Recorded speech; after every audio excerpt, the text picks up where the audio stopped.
I'm standing here outside Mountjoy Prison, and I've been told that I've been released. I've been here for 400 days consecutively, and 2 years of my life have been taken from me. It's a sad place, Mountjoy Prison.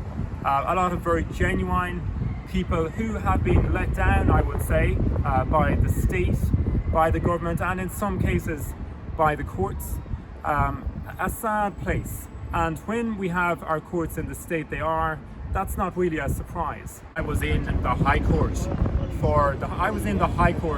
for 40 minutes and making an application for the order of Judge Owens, the reason that was in Mountjoy Prison, to be set aside, and laying out clearly how it was unconstitutional that Judge Owens made no examination whatsoever of whether that demand that I call somebody they was legitimate, the heart of the case.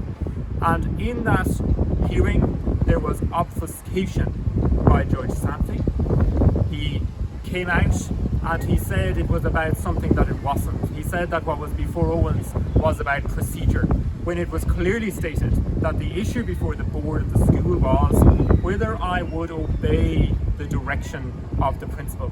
I likened it. I said to the judge, if the principal has said to me, you must jump out the first floor window, if that was her instruction, wouldn't the court have had to make an examination of that instruction? Wouldn't have had to look at it and see, was it legitimate? Judge Owens didn't do that. Judge Sanfey hasn't done that this morning. The court is again refusing to deal with it. We have a constitutional right in this country. I have a constitutional right to freely profess and practice my religion, to express freely my convictions and opinions. That's what this is all about, and the courts are still refusing to deal with the issue. It's important to remember this all goes back to the email that I got at 20 to 3 on the afternoon of the 9th of May 2022, when Principal Niamh McShane demanded that I call a male student, a boy in the school, by the they pronoun. That's how all this began. That demand was made of me. I was being compelled to accept and endorse transgenderism, a different belief, an anti-Christian belief, an anti-religious belief. But God made them male and female. He didn't make them they. It's a different belief. Yes. The court can say I'm a free man, but that's not true. I am not free.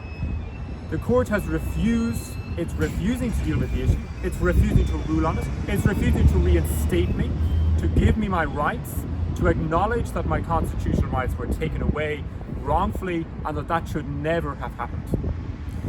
As Enoch has just said, he's obviously standing outside the gates of Mountjoy this afternoon. Enoch Burke is not a free man, and it's so important to emphasise that today. Enoch Burke is not a free man. And the judges have not come out this morning and said, we were wrong, we trampled on the Constitution, we didn't uphold his constitutional rights. The very first day he came into court, his rights should have been vindicated. We were wrong, our hands are up. No, the court didn't do that. They've let him off. Because the school is on holidays. And what we have now is Enoch Burke with this hanging over his head. He's outside Mountjoy Prison, but he's not a free man, because as soon as he exercises his rights, the judge is dangling imprisonment before him. And I think that's it's a good analogy for the situation in our country now, where the nation is in fear and trembling of ideologies that are being forced upon us in schools and right across society, where you comply or you're punished, and that's not acceptable. And the Department of Education are hoodwinking people. They're hoodwinking teachers, they're hoodwinking families, and coercing them and making them to believe that they have to accept and promote even transgender ideology, an ideology that's of the pit of hell, I would say. It's an anti-Christian ideology. It's the destruction of the youth of our country. And every teacher has a right to say no. That's what Enoch Burke said. Yes. And the judge is attempting to wash his hands, like Pontius Pilate did, to wash his hands of the guilt today. because he knows there's up on 2 months of holidays now, and people are questioning, people are asking questions. Why is this man in prison? So he's going to be the good guy today and tell him to get out of prison. But it suits him. How dare he? How dare he? Enoch Burke has constitutional rights. Every citizen of this country has constitutional rights. We are now being denied those rights by the courts. By the courts, we're denied those rights. And it's up to the people of the country to stand up for their rights.